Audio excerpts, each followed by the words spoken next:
Hey everyone! So tell me about yourself. The most common job interview question of all time.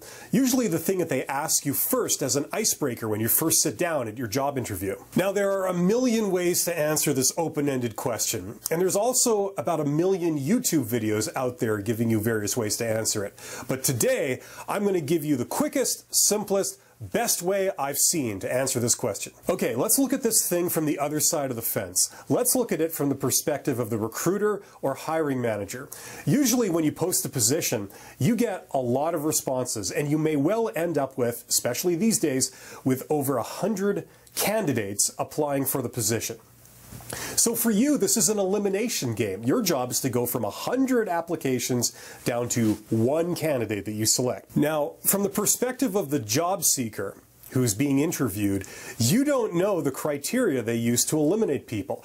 Oh, sure, there's posted requirements for the position, but the problem is more than one person may meet all posted requirements. So there's often a hidden criteria that they don't tell you of what will get you eliminated or hired. For example, something I've seen in the past is a hiring manager who's a fan of a particular sports team, and if you happen to volunteer that you're a fan of the opposing sports team, that may be grounds to eliminate you on the fact that you might not be a good fit. And this does happen. Now, we're going to make one assumption here, and that is that they've actually read your resume. If you apply for a position and you send in your resume and then they later receive it and then call you in for an interview, usually that means that they've read your resume.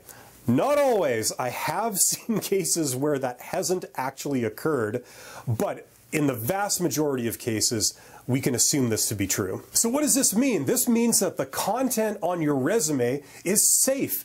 Everything you've written on there did not result in you getting eliminated. So it's safe content to use, and we're going to be coming back to that. Now, when you get asked, tell me about yourself in a job interview, this is what you do. Start off by saying, well, as you can see from my resume, that's the first thing you say. Then go down your resume in chronological order, starting with the oldest material and then getting closer to the present and finally talking about your most recent experience. This should take about 45 seconds, no more than a minute. Then end with the phrase, and that's what brings me here today and why I'm excited to learn more about this opportunity. You see, your purpose in a job interview is to communicate to the person interviewing you how you're the person for the job, how you meet all the qualifications. That's your purpose in the interview.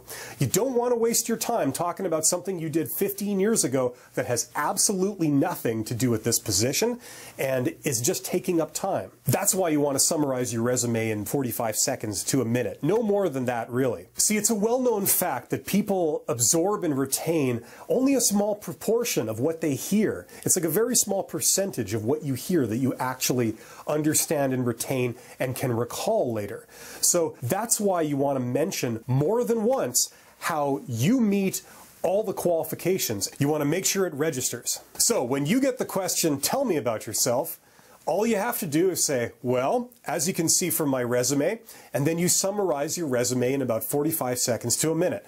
Maybe start with your education, start with your oldest experience, and then come up chronologically to the present, where you end with your most recent experience, and then you end with the phrase, and that's what brings me here today, and why I'm excited to learn more about this opportunity. See, you want to spend as much time as possible talking about this opportunity, not stuff you've done in the past. That's why it's very important to try and steer the conversation from something you've done years ago to get them to talk about this position so you can explain how you meet the requirements. So this is actually part of a new YouTube series I'm doing. I'm going to go through all the common job interview questions, and we're going to talk about the hiring process in general. I actually teach this at a postgraduate level, and I've been on both sides of it, hiring and being hired. So hopefully that'll be useful for you.